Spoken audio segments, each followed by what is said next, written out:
My name is Susie Reece.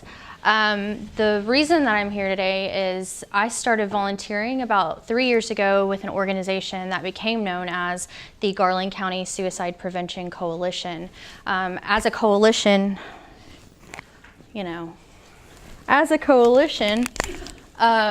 we were all volunteers, which is wonderful because you're passionate about something and you're there because you want to make a difference. The only bad thing is nobody was getting paid, which makes it a very difficult thing to do. So when we started, it was in August of 2014.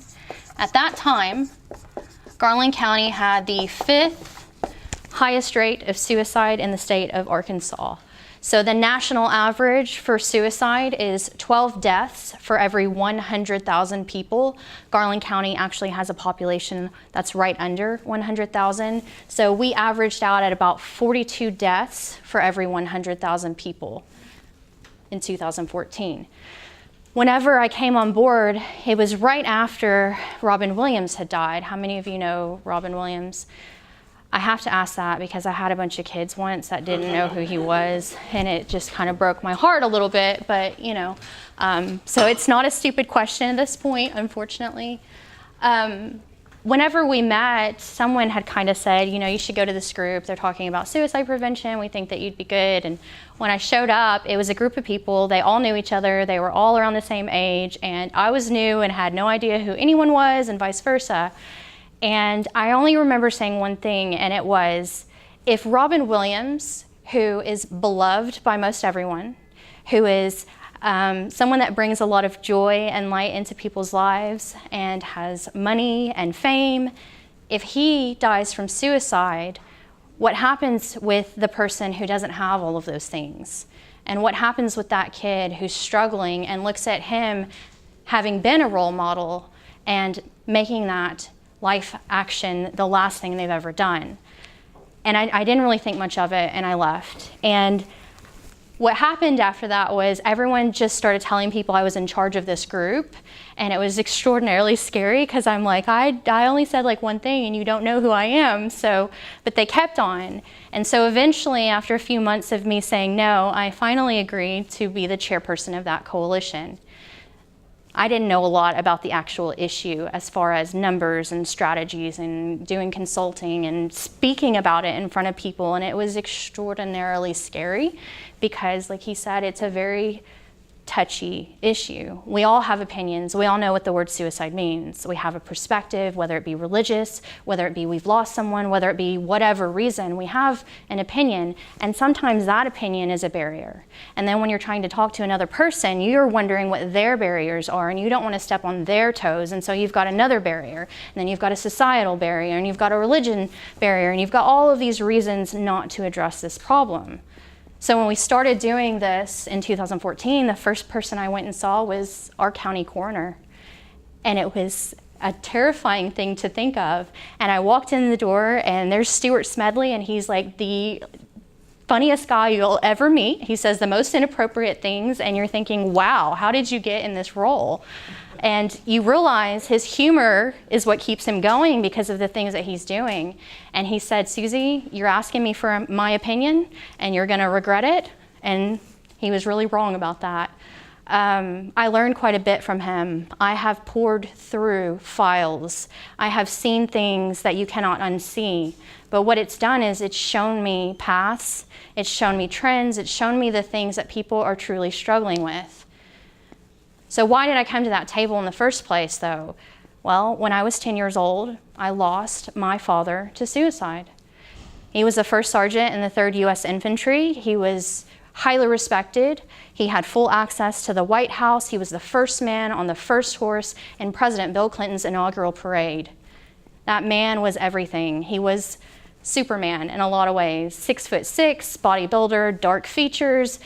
I've heard lots of women fawn over him. So he was a good-looking man. When he died, he was erased. He became a whisper. He became shame. He became so many things that he wasn't. He was courageous. He was strong. He was dedicated. He was a military person. He loved his family. He wasn't perfect. But you look at that and you look at where you start, And when you're dealing with suicide, there's only one thing that you really want to know. That one thing, I asked myself the day it happened, a year after it happened, 5 years after it happened, 20 years after it happened, why? Why would you do this? Why would you choose to do this? And like Mark said earlier, I had depression. I didn't know that's what it was called. I suffered from abuse as a child. My stepmother had pulled hair from my head. She kicked me up and down stairs.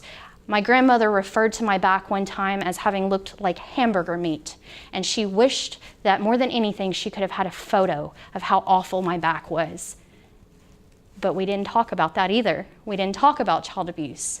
And we didn't talk about suicide, but now we talk about child abuse. And now we talk about standing up and advocating for our children. But how many people are advocating for those who are dying from suicide? And why aren't we doing it? So that question is kind of a thread. Any person that loses someone to suicide, I don't care who they are. I don't care if it's your teammate or it's somebody you know at school or it's your parent. You always have this question, why? And so I started learning about it, and I started learning what happened to him, and I learned that it is a disease of the brain, and he had more stress in his life than any one man could possibly put up with. Retiring out of a lifetime, dealing with a divorce, finding out that his wife that he'd been married to for several years had devastatingly abused his child. And can you imagine, as a man who's been trained to protect, that feeling of not being able to protect your own? So the why, it never got answered, even though I know all those things, even though I know what he was dealing with and all of the life experiences that he had to go through and how strong he had to be. It doesn't matter. I will never know why, because I can't be in his shoes, and he's not here to tell me exactly what he was experiencing. So unlike some survivors, I found something from it. I found some sort of peace in realizing I would never have an answer that really fit. But some people, that question, it hurts. And it hurts so much that it increases their chances of suicide. So for 2 years, I learned things that, like I said, you can't unlearn. I talked to people, I put on events, I learned how to talk about this issue to a point where it's uncomfortable, but we have to talk about all those things that are uncomfortable. What's the pink ribbon? What's the suicide prevention ribbon?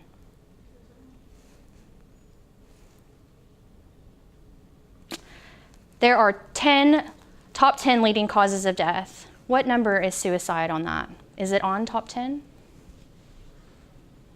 So according to the CDC, suicide is number 10 on the nation's 10 leading causes of death. Of the top 10 leading causes of death, suicide is the only one that is still rising. Everything else is going down. We've got pink ribbons. We've got millions and millions of dollars that are being raised for issues like breast cancer, heart disease. We have testing that we can do now. We can go and see whether or not we have heart conditions before something happens. What do we have for suicide prevention? Of those leading causes of death, suicide is the least funded when it comes to research and awareness. Everything else gets billions of dollars. We're talking millions here. And I know millions sounds like a lot because, let's face it, few of us are probably millionaires in this room, right? But when you're talking about an issue that affects tons of people, millions is nothing. It's a drop in the bucket. 2014, we had the 5th highest rate of suicide in the state of Arkansas. In 2015, Arkansas jumped from being ranked 16th in the state for highest rates of suicide to number 10. You mean in the country? In the country, yes, sorry.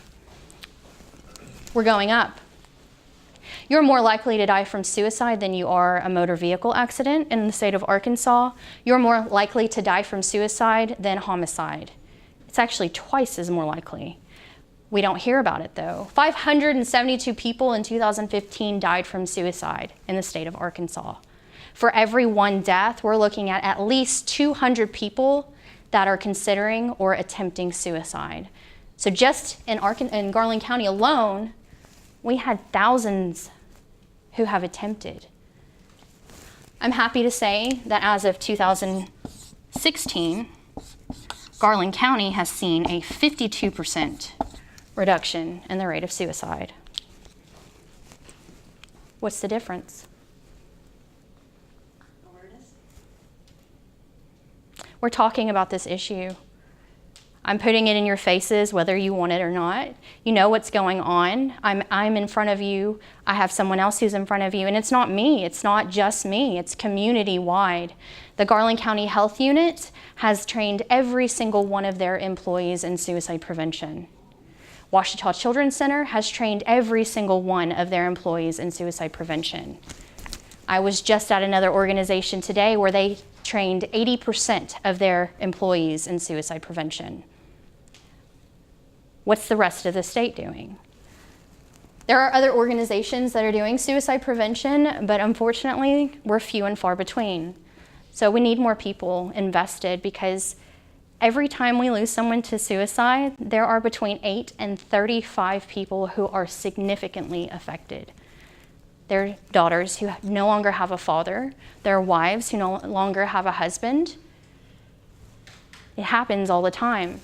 And it starts at the age of 10. That is our common age for suicide. In the state of Arkansas, we have seen kids younger than the age of 10 die from suicide. So why aren't we talking about this? I know it's something that touches home, and it is a hard thing to talk about. And I like to say, you can't know how to do something if you haven't learned or been exposed or experienced it in some way. And again, you're gonna ask yourself this question: why would someone do that? Why did this happen? Why now? Why here? And that answer may never come.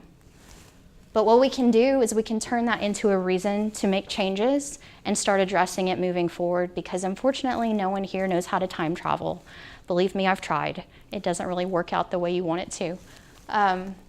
So my thinking is, even though my father's not here today, I get to share him on a regular basis with others.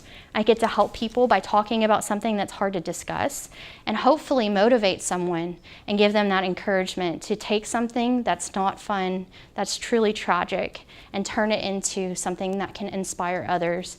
Because we're talking about being a human. These are human issues. Anyone can help do this. Anyone can prevent suicide. You don't have to have a clinical degree. You don't have to be a PhD to talk to someone and say, what can I do to help you? Do you need someone to talk to? So one of my favorite stories is actually a man that I looked up. I was on Facebook. It was probably at like 3 in the morning. And I saw this picture of an older guy, and he's standing against a fence, and it says, "This man saved hundreds of people from suicide by asking if they wanted a cup of tea." And I was like, yeah, okay. So I looked at it, and I searched for all sorts of things, and I found out that his name was Don Ritchie, and he lived in Australia across from a place called The Gap. Something I didn't know at the time was every country in the world has a #1 suicide spot. Any guesses on what America's is? Yes. Don lived across from Australia's #1 suicide spot called The Gap, and it was a cliff. Well, he had recently retired from, of all things, selling life insurance, and whenever he was in his window, he would see people go to The Gap, and they wouldn't just jump. A lot of times they would kind of pace, and sometimes they'd be out there for hours. And he said it felt wrong not to do something. And he didn't know what to do. So he would literally walk up to someone and say, "Would you like a cup of tea?"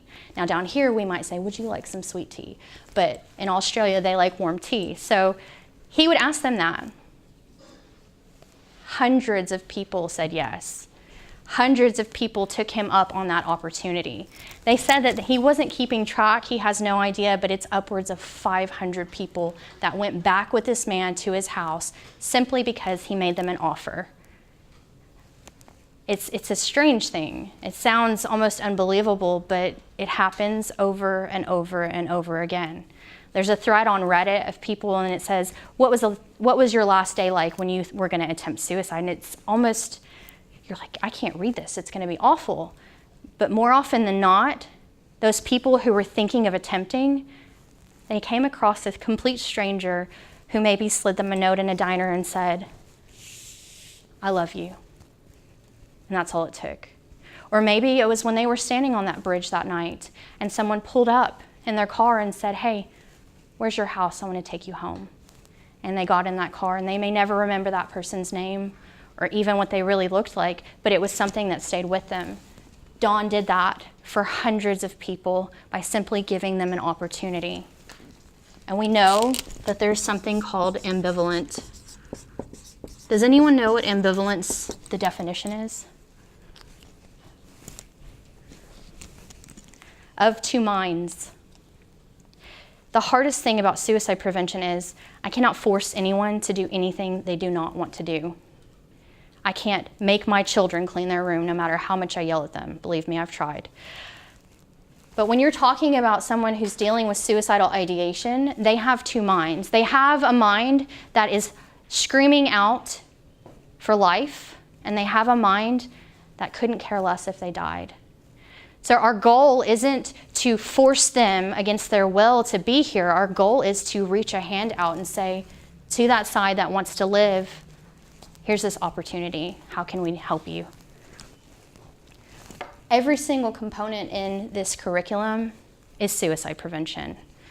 If we're teaching people how to care about one another, we're helping instill suicide prevention within your environment. If you learn how to listen to another person, genuinely listen, put your cell phone down and take a moment to look them in the eyes and nod your head, you create moments. You create trust.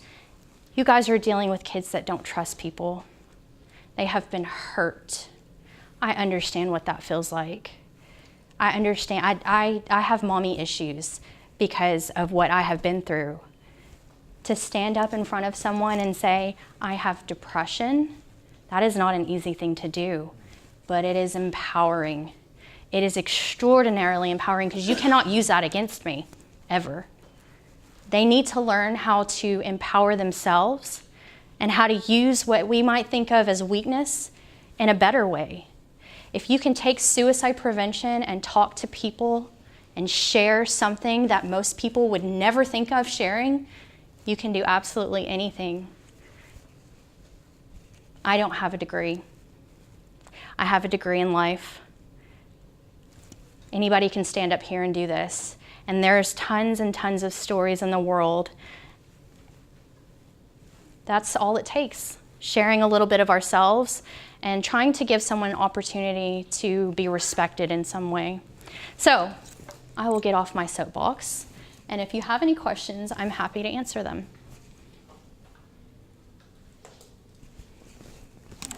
Yes, ma'am. Do you know what the number one reason, I know you can't answer why, but what do you see that?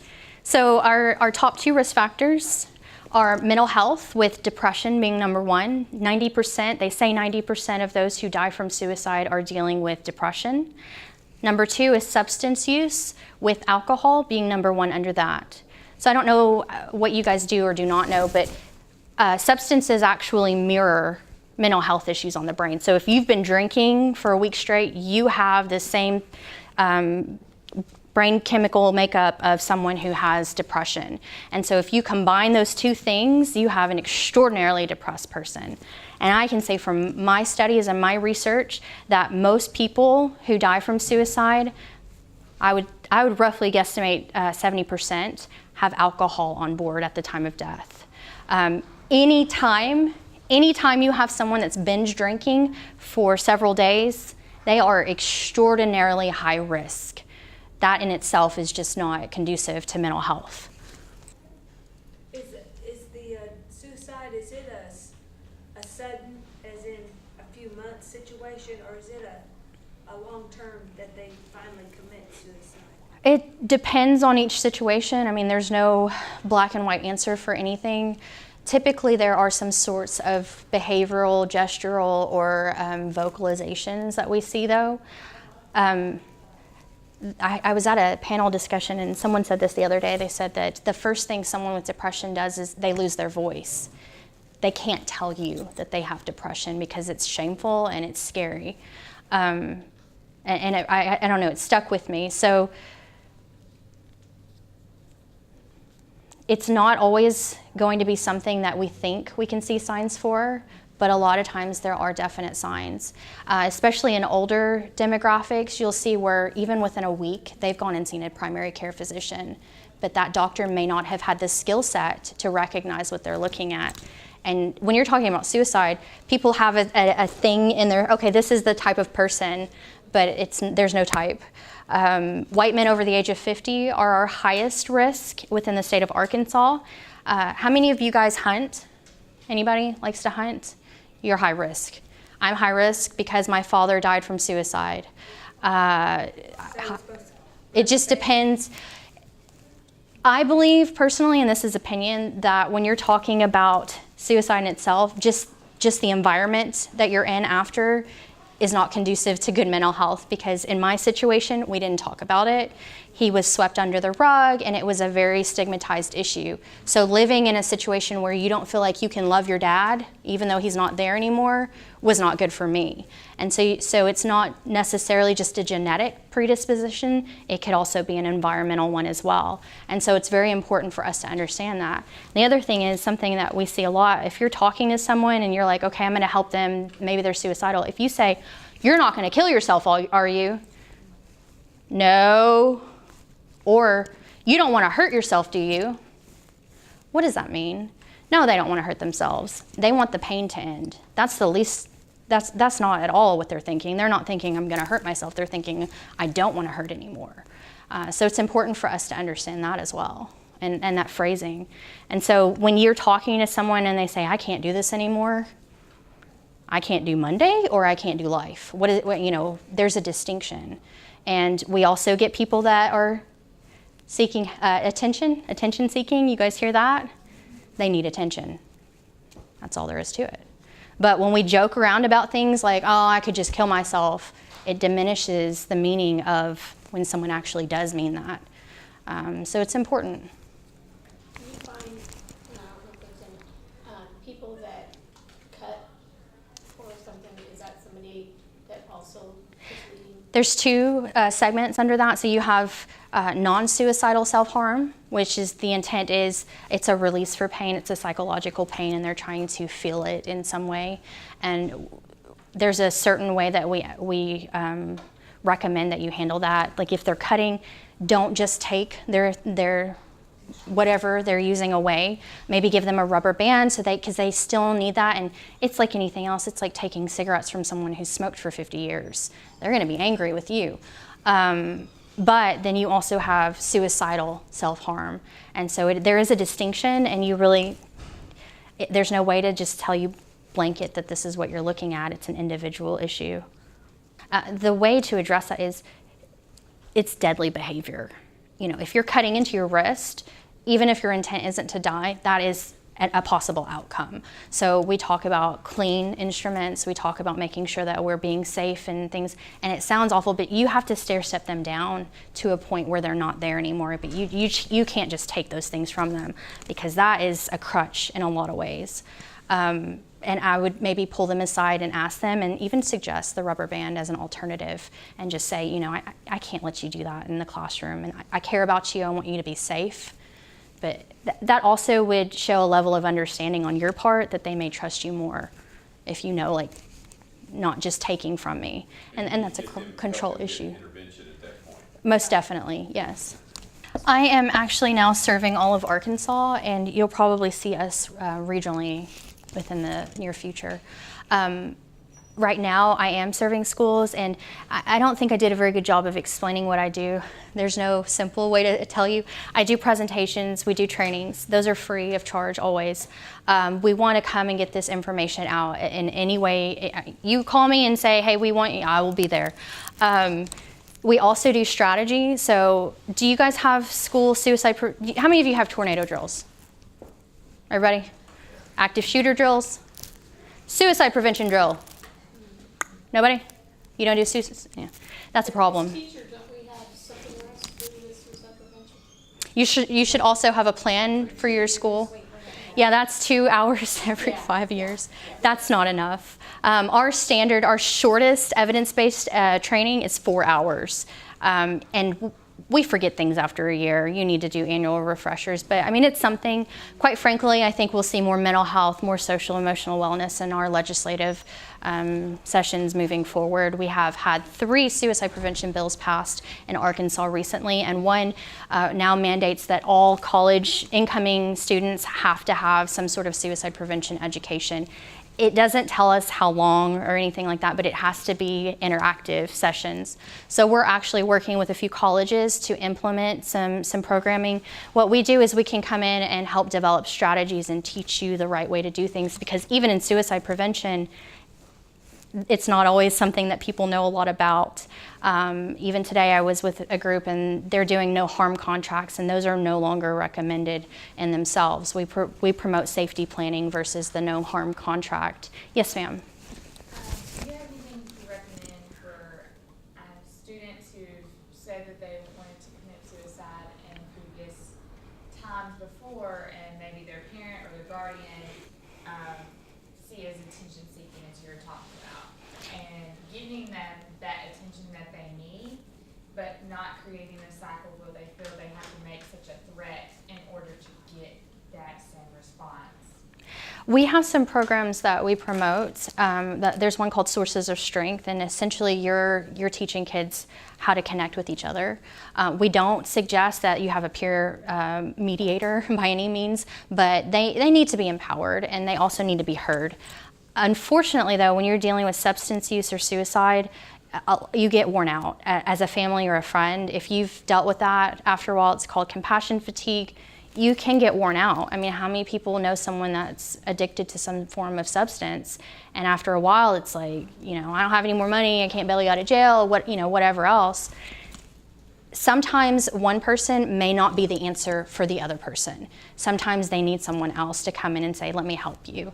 And it's okay to recognize, like, I'm not that person for you, you don't like me, that's fine, but let me get you someone else. Yeah, because we would run into parents and be like, that's still, like, you still have to, that's Right. serious. Like, Right. you need to deal with that. It's also an education thing. Until you can educate the parents on these things, they're not going to be as supportive. And like I said, if we can't talk about suicide, I'm that person where people call me the suicide lady at this point, and it's not a bad thing, but I don't get welcomed anywhere, I'm at the party, they're like, what do you do for a living? And I'm like, well, I kill parties, suicide prevention. Yeah, that's the most awkward conversation every time. But it's one that's needed. And, I'm happy to come out and talk to people and discuss it, and you really, even they understand. The kids are more open to talking about it than anybody. A phone number up there where I keep telling you I'm not giving you my phone number. I know, I called it, nobody answered. Well, I can't keep anybody. This is, One here. it's the one that's always with me. And I'm on Google, so no. I wrote contagion down. This is important for you to understand, especially with you being in a school setting. If you lose a youth, there is a thing called suicide contagion. Anytime you have more than one suicide, it's considered a contagion. We haven't had a major contagion since the 90s, but we have had them in Arkansas. Technically, we have had one recently in the state because, again, anytime you have more than one, you have to know how to handle these situations. If you lose a student in your population, you need to know what to do in order to mitigate that crisis. If you don't know what to do, you could unintentionally make that situation worse. So we have something called postvention, which is another form of prevention. It incorporates memorialization, it incorporates the grieving process, it incorporates making sure that you have strategies in place to keep you from having these problems in the future. I will say this, if you don't have a suicide prevention plan at your school, you need one now, yesterday. Our school lawsuits have gone up in the past 30 years. Every time a school is getting sued, it's because of bullying and suicide. If you don't have a plan, and I don't mean 2 paragraphs, I mean a comprehensive suicide prevention plan that everyone in your school, including your custodian, including your coach, including anybody that works at that school, knows where it is and knows what to do, you are in big trouble. I'm not trying to scare you to death, but it's important that we understand these things. At some point in the future, it will be mandated that we have suicide prevention drills, just like we have tornado drills. Better get ahead of the curve than be forced to do it against your will. If you guys need any information on that, we have a suicide prevention plan in doc format. You email me at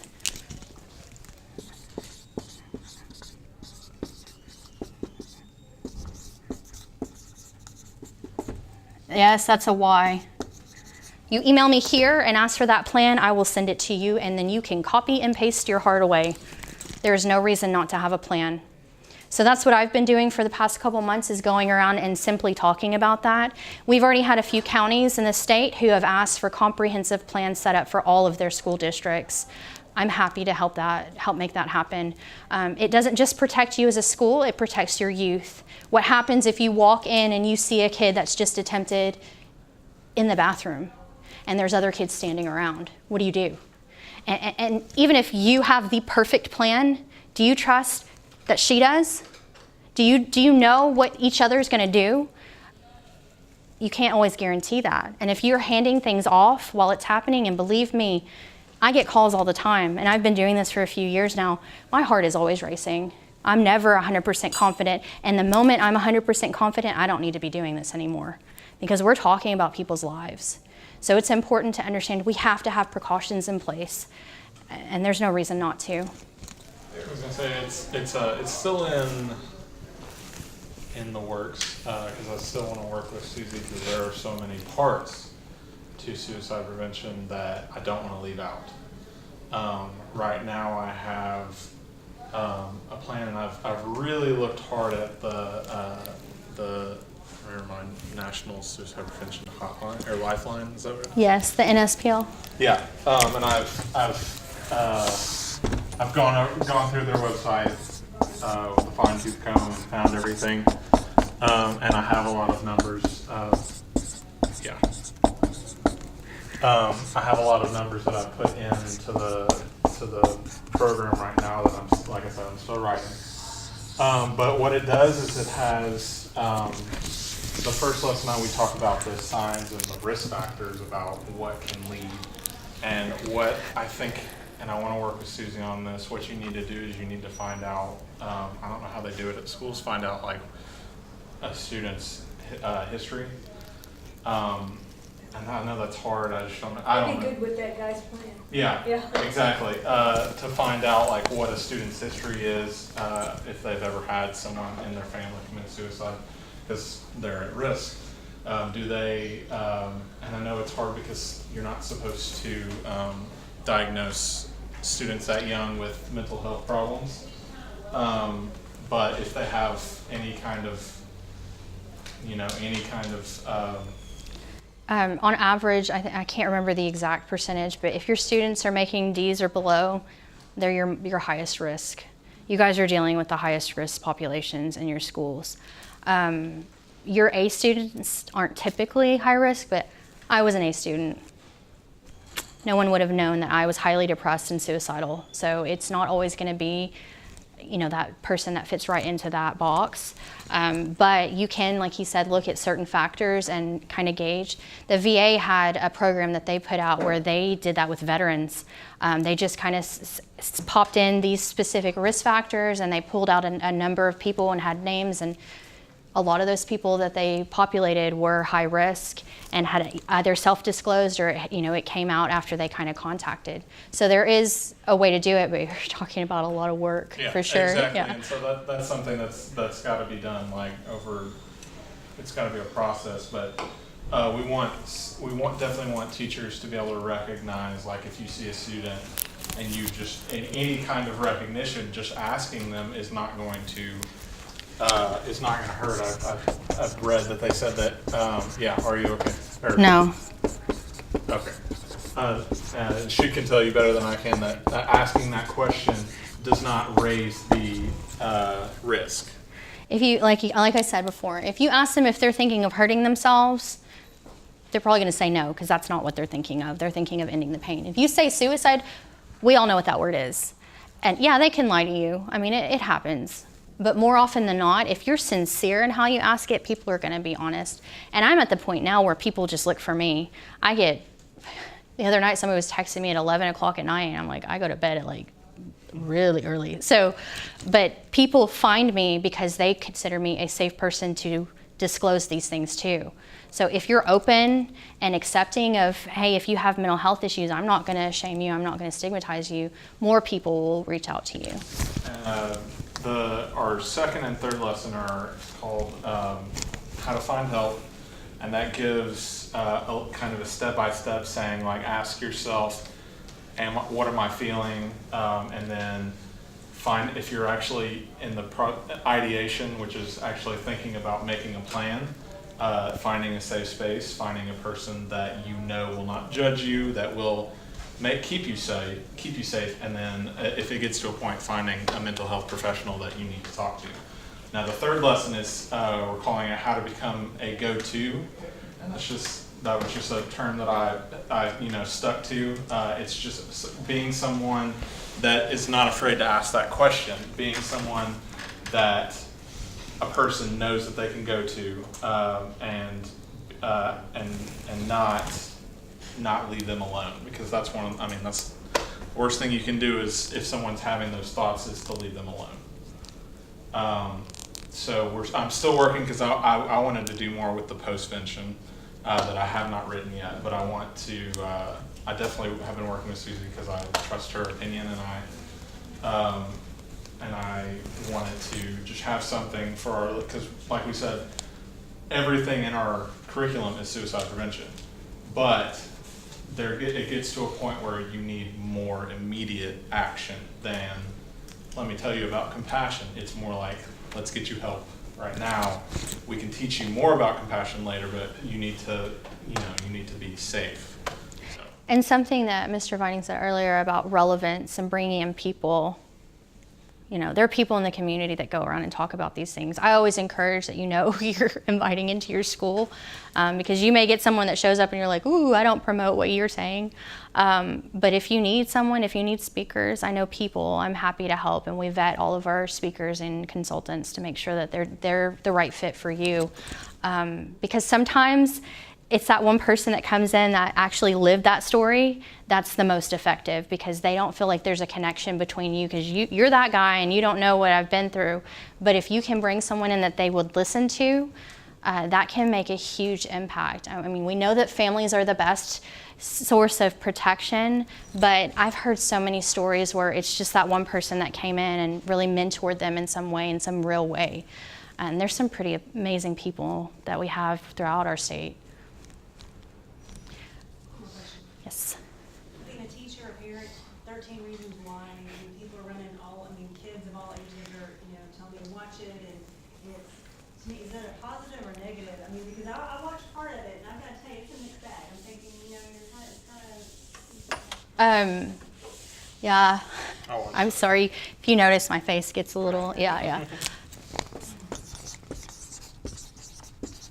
Do you all know what this is? Okay. In the book. I'm going to get up on a soapbox here for a second, so you're just going to have to excuse me. But it could have been done better. For one, when they finally revealed or unveiled, whatever you want to released 13 Reasons Why, Netflix is a situation where you can binge watch something. And you get all season in one night, and you've stayed up, really, which isn't good for your mental health anyways. They realized after they released it, because of how much trouble it was causing, that they made a mistake. And so what they did was, on the front end, on that very first episode now, there's a little caveat about suicide prevention and promoting, resources. But then you can still binge watch the rest of that season, and you're not going to remember that little, 2 paragraphs or 1 paragraph that you just saw. So no, I don't think that it was done well. I think that it could have been done better. Also, in the show, she blames everyone else for what's happened in her life, and she is directly putting guilt on all of those people. That's not conducive to good talks about suicide prevention. Outside of that show itself, suicide prevention people failed, because what they did was they took this show and they made it their platform, and they pushed it and they pushed it and they pushed it. Don't watch this, don't watch this, don't watch this, don't watch this, don't watch this. You now want to watch this because I said don't for so many times. That is not okay. You cannot do that, especially when we're talking about youth, because what do they want to do? Oh, mom said don't do this, so let's go over to my friend's house and do it when they're not paying attention. Same thing with this. This is called the Blue Whale app. It was something that started in Russia and believed to be a hoax. It's not a hoax anymore.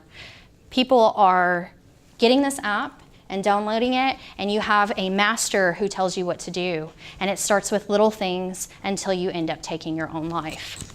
We have had several youth over the past few weeks all over the country who have died because of this. And again, people that are well-intentioned are saying, don't do this, don't do this, don't do this, don't do this, don't look at it, don't look at it. So suicide prevention is extraordinarily complex because we walk a very fine line. Anytime we see a death, a public death, a celebrity, you have a higher rate of suicide within the country, even if it's substance use related. So when Prince died, Philip Seymour Hoffman, Robin Williams, the Suicide Prevention Lifeline had an influx of calls for the next 3 months, and they were all directly linked to that method of death that that person had died from. That is a historical fact. Marilyn Monroe, it's been going on since the beginning of time. So it's very important for us to understand that it is a very fine line. I personally, when we promote anything suicide prevention related, we do not reference this. We do not reference this. We do not reference the celebrity who has died, because there's enough of that out there. What we do is promote resources, and we talk about it in a healthy way, because the media sometimes picks up on things that are trending. We don't want suicide to be trending at all. My ideal suicide prevention would be not to have any, because we wouldn't need it. Unfortunately, it's getting worse. We went from 40,000 deaths in the country to now at 44,000, and it just keeps growing. So if you see something, it's one thing to share it with adults, also with professionals. Do not post it on Facebook unless you understand what you're posting. And for one, this, I truly feel, gained momentum and became real because people were talking about it. People were like, let's pick this up. And I mean, there aren't always good people out there. There are suicide predators, they take advantage. And we're here as a resource if you have questions or if you need any help on that. But if you see something that shares the celebrity's name, things like that, I don't share it. People tag me in stuff constantly. It's very seldom that I reshare something that someone's tagged me in, because typically there's something wrong in what they've posted. They just don't know any better because they're not in this field. They had good intentions though. So it's important to understand. And I'll step off my soapbox now. So. Okay, anything else, Mark? I was gonna say, I'm still working on that. I wanna have that as soon as possible, but like I said, I do not wanna give it to you guys to give it to the kids until it's... Yeah, we have it on the program at this point, just because I made him do that. Yes. But it'll be tweaked. Here's one thing that we do know. You come into school first day and you know that you've got some kind of issues going on, then you need to probably move fairly quick to the mindfulness, and then you need to move into the anxiety and the depression and the suicide prevention fairly quick, and we'll have all that done. But that's just for you taking that path, and that's what we call a pathway. We've got that listed also on the website and on here of a pathway that you can take if you've got that as an issue. So we know that anxiety, last year as a testing group, how many of you guys went through the anxiety program that we have on our curriculum? We did, but it was a week after we took the test. So do you know how the evaluations came on? They were almost equal. For those that took HeartBridge and those that didn't, the anxiety issues were almost equal. Even though I would have thought maybe that some of the other things would have taken over for that. So still, it was kind of interesting how the surveys came out on that. So we'll make sure that it's up closer to the front now, and I would make sure that you hit that, because most of your kids are dealing with anxiety, or not say most of them. You got a great amount. I got one question for you.